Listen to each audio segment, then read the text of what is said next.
నిన్న పొద్దుకి రాలే తమ్మి, గుడ్డేలుగా వచ్చింది కదా తమ్మి వీడికి. అరే అన్న నువ్వు లేని పని ఉట్టియాకే. అరే అన్ని ఉత్తమ ముచ్చట్లు చెప్తావేందన్నా? నీకు ఉత్తమ ముచ్చట్లు లెక్క కొడుతుందారా తమ్మి? మరి లేకపోతే ఏందన్నా?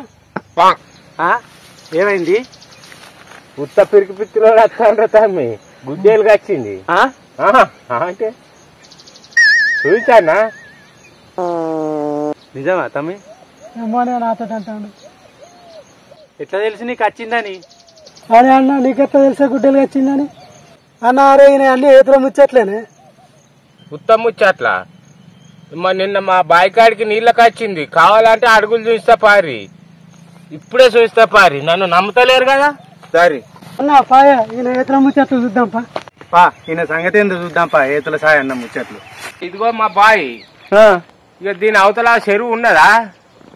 ఉన్నది బాయి, ఉన్నది చెరువు. అది అవును, అక్కడ చెరువు కనిపిస్తుంది. ఇక రారా, పొద్దుకాంగా ఎటోళ్ళాటు పోతావా? పోయినాక అది వచ్చింది, కావాలంటే ఇక అడుగులు చూస్తారు. రారి ఇక అడుగు, అదే ఇక అడుగు. ఇట్లా కొట్టినట్టున్నాయి కదా, దేంతో చేస్తుంది అట్లా రంధ్రాలు? అడుగులు ఇట్లా వేస్తుంది అన్నట్టు పదనకు దిగుతుంది లోపలికి. అందుకే పొద్దుకాంగా ఎటోళ్ళాటు చెప్పరే పోవాలి. పొద్దుకు కింద అంటే దూపకత్తాయి అవి. అమ్మా చెర్లని వాటర్ కాదు దూపకత్తాయి. మన పొద్దు కింద అంటే ఎటోళ్ళాటు పోవాలి ఉండాలి. మరి నిన్న పొద్దుగా గుడ్డెలుగా వచ్చింది అంటున్నావు, మరి అది దూపకత్తంది అంటున్నావు. మరి ఒకవేళ మేము ఉండము, ఇప్పుడు వెళ్ళిపోతాం, పొద్దుకుతాంది. మరి ఒకవేళ నిజంగానే గుడ్డెలుగా వస్తే ఏం చేస్తావు? ఏం చేస్తావా? ఏం చేస్తావా? నేను ఎందుకుంటా పొద్దుకంగా? మీరు వేయినాక నేను ఇప్పుడు పోనా ఉండా? నీకు ఇట్లా నడుచుకుంటూ పోతే ఎదురుగా గుడ్డెలుగా వస్తే ఏం చేస్తావా? గుడ్డేలుగా కట్టె అందుకొని దంచుతా. మరి కట్టె లేకుంటే ఏం చేస్తావా తాత? కట్టె లేకుంటేనా? కట్టె లేదు బిట్టలేదు, మీతో గండ ఉన్నది, నేను ఉరుకుతా ఇక పోతా.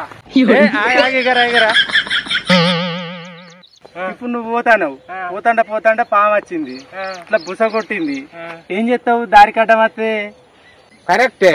మరి మీరు వాంగ మీకు పాము అడ్డం వస్తే మీరేం చేస్తారే? అవుతామ్మి, నిజంగానే మనం బోంగ తవ్వాల పాము అడ్డం వస్తే ఏం చేసుడు? ఏం చేస్తాడే? నువ్వేం చేస్తావు చెప్పు. ఇప్పుడు పాము అడ్డం వచ్చింది, ఇలా బుస కొడతాంది, ఏం చేస్తావు నువ్వు? నేనన్నా నారాజా దండం పెడతా పో, నారాజా దండం పెడతా. ఏ తవ్వకు వచ్చినా ఆ తవ్వకు అని బాగా దండం పెడతా. మాసాల్తి ముక్కు మీద ఒకటి ఎత్తేది, నువ్వు మీది లోకం పోతావు. మాసాల్తి ముక్కు మీద ఒకటి ఎత్తేది, నువ్వు మీది లోకం పోతావు. మరి పాము అడ్డం వస్తే నువ్వేం చేస్తావా? నేనా కట్టె తీస్తా, పడగ మీదకి ఒక్కటి పెడితే ఇట్లా. పాములా కొట్టద్దు, జీవరాశులా కొట్టద్దు, కేసు అవుతుంది. కొట్టద్దు, వెళ్ళిపోవాలి. మరి నువ్వు గుడ్డెలు కొడతా అంటావు కదా, మరి ఎట్లా తమ్మి అంత కథ ఎట్లా ఉన్నది కదా. రేపు ఇదంతా నలుగురు పెట్టి సాఫ్ చేస్తా. ఇదంతానా? ఇదంతా సాఫ్ చేస్తా, శుభ్రం చేస్తావు? శుభ్రం చేస్తా. గుడ్డేల పాముల కొట్టు లేదు, పొద్దుకింది కాబట్టి తోపండి మంచిగా చూసుకుంటా పోరి, నేను సుతం మంచిగా చూసుకుంటా పోతా. జాడపత్త లేకుండా పోవాలంటావు? జాడపత్త లేకుండా పోవాలి ఇక్కడి నుంచి. మరి ఇదంతా శుభ్రం చేయించి ఊకే రా అని ఫోన్ చేస్తావు, మాకు కూర్చో తింటాను. రేపు చేస్తా అంటాను, ఇవైతే చేయొద్దు అంతేనా? మరి అత్తది గుడ్డేలుగా ఇంత ఎంబడబడుతుంది, పో ఊరుకో అడుగుతాం.